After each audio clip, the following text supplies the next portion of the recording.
اور وہ عورتیں جو بیٹھنے والی ہیں نکاح کی توقع نہیں رکھتی، بس نہیں ہے کوئی گناہ ان پر یہ کہ وہ اپنے زائد کپڑے اتار دیں، مگر زیب و زینت کو ظاہر کرنے والی نہ ہوں، اور اگر وہ پاک دامنی کی زندگی گزاریں تو یہ ان کے لیے بہت زیادہ بہتر ہے، اور اللہ رب العزت سننے والے جاننے والے۔ یہ آیت کریمہ جو آپ حضرات کے سامنے پڑھی گئی ہے عورتوں کے پردے کے متعلق ہے۔ یاد رکھیں شریعت اسلامیہ نے بے حیائی آوارگی کی روک تھام کے لیے پردے کے احکامات کو نازل فرمایا، اور مردوں کو اس میں الگ حکم دیا کہ اپنی نظروں کی حفاظت کریں، نظروں کو جھکا کر رکھیں، شرمگاہوں کی حفاظت کریں، اور عورتوں کو الگ حکم دیا کہ وہ بھی اپنی نظروں کو جھکا کر رکھیں اور اپنی شرمگاہوں کی حفاظت کریں۔ پھر عورتوں سے یہ خطاب کیا وقرن فی بیوتکن کہ اپنے گھروں میں ٹھہری رہیں، بلا ضرورت گھر سے باہر نہ نکلیں، کیونکہ عورت کا گھر سے باہر بلا ضرورت نکلنا اور خاص طور پر بن سنور کر نکلنا یہ شیطان کو دعوت دیتا ہے اور یہ بے حیائی اور آوارگی کو رواج دیتا ہے۔ اس لیے فرمایا کہ اپنے گھروں میں ہی ٹھہری رہیں، گھر کی چار دیواری میں ہی عورت محفوظ ہے، اور اگر کہیں باہر کام کے لیے مجبوری کے طور پر نکلنا بھی پڑ جائے تو شریعت نے حکم یہ دیا کہ بڑی چادریں اوڑھ کر نکلیں اور اپنی زیب و زینت بالکل نہ دکھائیں۔ اور یہاں تک شریعت نے عورتوں پر پابندی لگائی کہ کسی کے ساتھ نرم لہجے میں بات بھی مت کریں، بلکہ ممکن ہے کہ اس کے دل میں مرض ہو، پھر آگے برائی تک یہ بات پہنچ جائے، تو فرمایا کہ نرم لہجے میں بات بھی مت کریں۔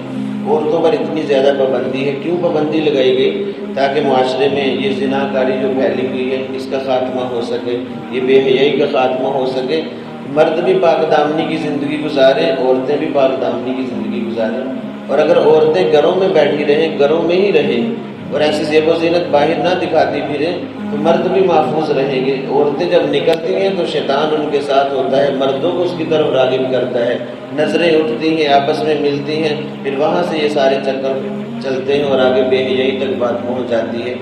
اس لیے عورتوں کے بارے میں اللہ کے نبی صلی اللہ علیہ وسلم نے بڑی تاکید فرمائی اور یہاں تک حکم فرمایا کہ عورتوں کی جماعت تم راستے کے بالکل درمیان میں نہ چلو، اگر باہر کسی مجبوری سے نکلنا پڑ جاتا ہے کام کی وجہ سے، ایک تو بڑی چادریں اوڑھ کر نکلو، خاص طور پر اپنے سینوں کو چھپا کر نکلو، چہرے کا بھی پردہ ہے، اور پھر راستے کے بالکل درمیان میں نہ چلو بلکہ کنارے کنارے ہو کر چلو اپنی ضرورت کے لیے۔ یہاں تک شریعت نے عورتوں کو حکم دیا ہے، لیکن آج کل معاشرہ کہاں جا رہا ہے آپ حضرات کے سامنے ہے۔ افسوس تو ان لیڈروں پر ہے جو اس بے حیائی آوارگی کو، بے پردگی کو دین کا نام دیتے ہیں، اور ان کے ماننے والے وہ بھی ایسے محافل میں، ایسے مجالس میں، جلسوں میں جاتے ہیں اور وہاں عورتوں کا ناچ گانا اور بے پردگی، خاص طور پر نوجوان عورتیں بن سنور کر نکلنا، یہ کتنی بڑی بے دینی ہے، اور اس کو بے دینی کو، بے حیائی آوارگی کو دین کا نام دینا یہ اس سے بڑی جہالت ہے۔ تو ہمیں یہ سوچنا چاہیے عورتوں کے بارے میں، عورت گھر میں محفوظ ہے، عورت کا نام تک کا پردہ ہے۔ شریعت اسلامیہ نے پورے قرآن مجید میں سوائے حضرت مریم کے کسی عورت کا نام اللہ نے لے کر تذکرہ نہیں فرمایا۔ عورتوں کا اشارتاً تذکرہ فرمایا ہے، نبی کی بیویوں کا تذکرہ فرمایا ہے، حضرت لوط علیہ السلام کی بیوی کا تذکرہ ہے، نوح علیہ السلام کی بیوی کا تذکرہ ہے، ابراہیم علیہ السلام کی بیوی کا تذکرہ ہے، لیکن کہیں نام کا تذکرہ نہیں فرمایا۔ عورت کے نام کو بھی اللہ نے چھپا کے رکھا ہے، اور آج عورت بازار کی زینت بنی ہوئی ہے، بن سنور کر نکلنا۔ اتنی شریعت میں سختی ہے کہ جو عورت غیر مردوں کے لیے زیب و زینت اختیار کرتی، مثلا خوشبو کا استعمال کرتی ہے، باہر نکلتے وقت خوشبو لگاتی ہے کہ مرد میری طرف راغب ہو، وہ فرمایا کہ اس پر اللہ کی لعنت، اس کے فرشتوں کی لعنت برستی ہے، اور فرمایا کہ وہ جنت کی خوشبو تک نہیں سونگھ سکے گی۔ اور فرمایا کہ ایسی عورت وہ زانیہ ہے کہ جس نے ایسا کام کیا ہے وہ زانیہ ہے، گھر آ کر وہی غسل کرے جو آدمی جو صحبت کے بعد کیا جاتا ہے۔ اتنی زیادہ پابندی عورتوں پر، تو یہ شریعت اسلامی نے کیوں پابندیاں لگائی ہیں؟ تاکہ معاشرے سے یہ فساد ختم ہو جائے، کیونکہ جب زنا کاری عام ہوتی ہے موتوں کی کثرت ہوتی ہے، نئی نئی بیماریاں جنم لیتی ہیں، ایسی بیماریاں جو پچھلے لوگوں نے کبھی سنی تک نہیں تھی، اور آج ہم دیکھ رہے ہیں معاشرے میں کہ نئی نئی بیماریاں جنم لے رہی ہیں، بسا قد ایسی بیماریاں لگ جاتی ہیں ان کا علاج ممکن نہیں ہوتا۔ کتنے لوگ پریشان حال ہیں۔ یہ کیوں ہوتا ہے؟ جب آوارگی بے حیائی عروج پر ہوتی ہے پھر اللہ کی طرف سے ایسے فیصلے ہوتے ہیں۔ اس لیے عورتوں کو یہ بات سمجھانی چاہیے، عورت گھر میں محفوظ ہے۔ اپنی بہن بیٹیوں کو یہ بات سمجھانی چاہیے کہ بن سنور کر، صرف عورت بن سنور کر زیب و زینت اختیار کر سکتی ہے تو اپنے شوہر کے لیے، باقی کسی کے لیے نہیں۔ اس لیے شریعت نے یہ پابندیاں لگائی ہیں تو ہمیں ان پابندیوں میں آنا چاہیے، ان کو قبول کرنا چاہیے، خوش دلی سے قبول کرنا چاہیے۔ اس میں ہماری ہی بھلائی ہے، دونوں جہانوں کی خیر ہے۔ یہ جوان عورتوں کے متعلق ہے۔ اس جو آیت کریمہ آپ حضرات کے سامنے پڑھی گئی، اس میں بوڑھی عورتوں کے متعلق تھوڑی سی رخصت اللہ رب العزت نے دی ہے۔ میں کہ وہ عورتیں جو نکاح کی بالکل امید نہیں رکھتی، توقع نہیں رکھتی، عمر کی اس حد تک پہنچ چکی ہیں، نہ تو ان کو کوئی نکاح کی خواہش ہے، نہ وہ نکاح کرنا چاہتی ہیں، گھروں میں ہیں، بوڑھی عورتیں ہیں، اگر وہ اپنے زائد کپڑے مثلاً اپنا چہرہ کھول دیتی ہیں غیر مردوں کے سامنے، یا غیر مرد کے ساتھ کوئی بات چیت کرنے کا موقع آ جاتا ہے، کوئی ضرورت کی بات کر لیتی ہیں، یا مساوات سر سے کوئی بڑا اتر جاتا ہے گھر کے اندر، باہر تو نہیں، جائز نہیں ہے، گھر کے اندر اتر جاتا ہے، اس میں مساوات بچے ہوتے ہیں جو غیر محرم بھی ہوتے ہیں، تو فرمایا کہ ان کے لیے گنجائش ہے، یعنی اتنا سخت پردہ نہیں ہے بوڑھی عورتوں کے لیے جو نوجوان خواتین کے لیے ہے۔ یہ شریعت نے ان کو تھوڑی سی رخصت دی۔ رخصت کیوں دی ہے؟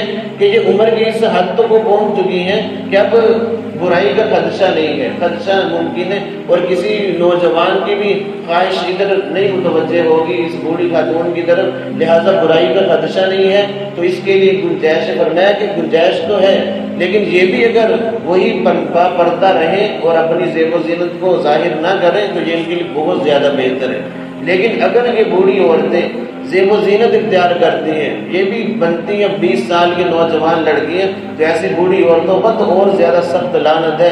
آج کل بوڑھی عورتیں ہیں 60-70 سال کا عمر پہنچ چکی ہے، ان کا میک اپ دیکھ لیں، ان کے بناؤ سنگار اور زیب و زینت دیکھ لیں، آدمی دنگ رہ جاتا ہے کہ کس عمر کی حد تک پہنچ چکی ہے، اور اس عمر میں آ کر بھی اس نے توبہ نہیں کی، اپنے گناہوں کو نہیں چھوڑا۔ حالانکہ جب بال سفید آ جاتے ہیں پھر تو ہر بندہ دین کی طرف مائل ہو جاتا ہے، اللہ کی طرف جھک جاتا ہے، کیونکہ اب اس کے اندر وہ قوت نہیں رہی گناہ کرنے کی۔ اور اس عالم میں بھی اگر کوئی یاد رکھے ان کاموں سے باز نہیں آتا تو بہت بڑا وہ مجرم ہے۔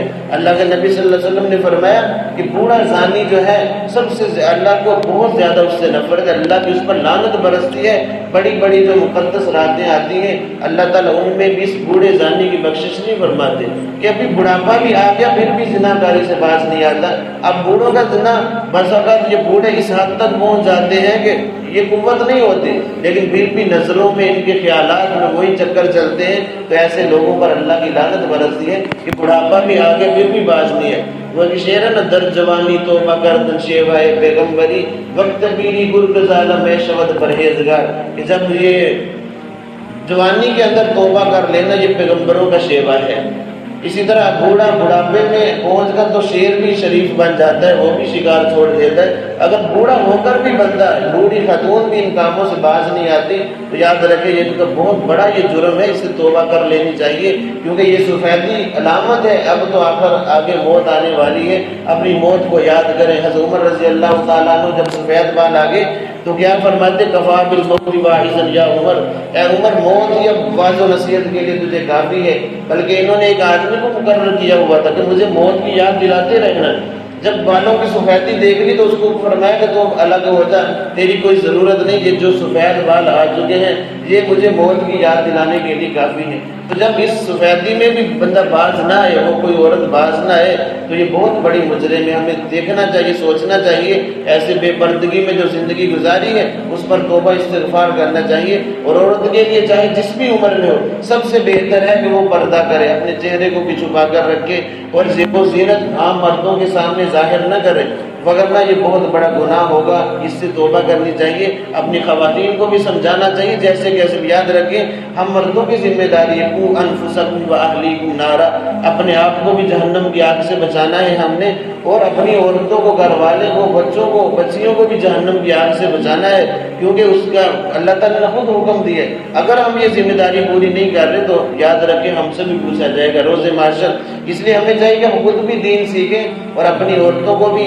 اسباب مہیا کریں کہ وہ دین سیکھیں، گھر میں کسی کتاب کا مطالعہ کیا جائے، اور یا کسی کہیں بیان ہو رہے وہاں بیان میں پہنچایا جائے تاکہ وہ بھی دین کو کچھ سیکھ سکیں۔ مرد تو کچھ نہ کچھ سیکھ لیتے ہیں، پھر بھی عورتیں بیچاری بالکل محروم رہتی ہیں۔ یاد رکھیں یہاں مردوں کی ذمہ داری ہے کہ عورتوں کو ایسے اسباب دینا یا خود ان کو جا کر مسائل کو بتانا۔ آپ حضرات کے سامنے یہ مسائل کیوں رکھے جاتے ہیں کہ آپ جا کر اپنی خواتین کو گھروں میں بھی یہ مسائل پہنچائیں تاکہ وہ بھی دین پر عمل کرنے والی بنے۔ اور یہ مجالس منعقد اس لیے ہوتی ہیں تاکہ مرد حضرات یہ بیانات سنیں، مسائل سنیں اور جا کر اپنے گھروں میں اس کی تعلیم دیں۔ اس لیے یہ سلسلہ شروع ہے تو اس دین کے حلقوں میں ضرور پہنچنا چاہیے۔ آج بھی ہمارے یہ ساہیوال میں اجتماع ہو رہا ہے مرکز میں، تو آپ حضرات سے بھی گزارش ہے کہ وہاں پہنچے۔ عصر کے بعد شروع ہو رہا ہے، کل جمعہ شام عشاء تک رہے گا، تو وہاں بڑے حضرات آئیں گے، علماء کرام آئیں گے، ان کے بعض و نصیحت کو سنیں۔ اور یاد رکھیں ایسی مجالس میں اللہ کی طرف سے رحمتوں کا نزول ہوتا ہے۔ اور اب آپ جہاں مسجد کے ماحول میں بیٹھے کوئی فارغ نہیں ہے، اللہ کی طرف سے رحمتیں ہم پر متوجہ ہیں، کیونکہ قرآن اور حدیث اللہ کے نبی کی بات ہو رہی ہے۔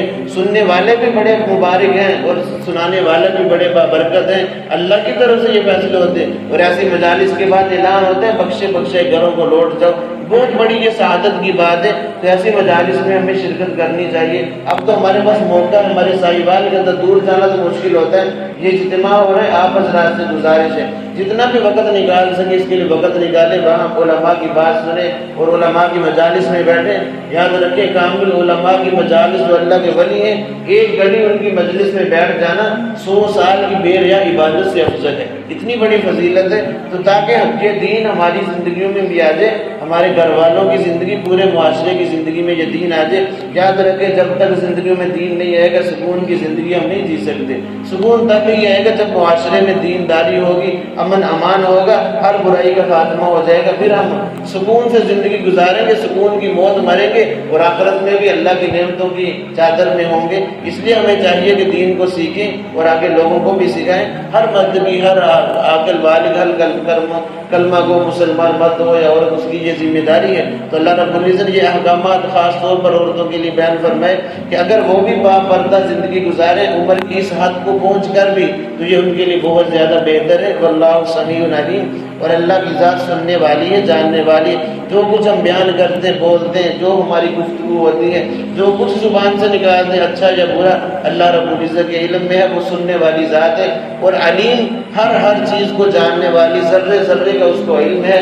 ایسی علیم اور سمیع ذات جو ہر وقت ہماری باتیں سنتی ہے، تو ہمیں بھی چاہیے کہ ہر قدم اٹھانے سے پہلے سوچیں کہیں یہ ہمارا قدم اٹھنے والا برائی کی طرف تو نہیں جا رہا۔ ہر بات زبان سے نکالنے سے پہلے یہ سوچ لیں کہ میرا رب میری بات کو سن رہا ہے، اس لیے کوشش کریں کہ بری بات زبان سے نہ نکلے۔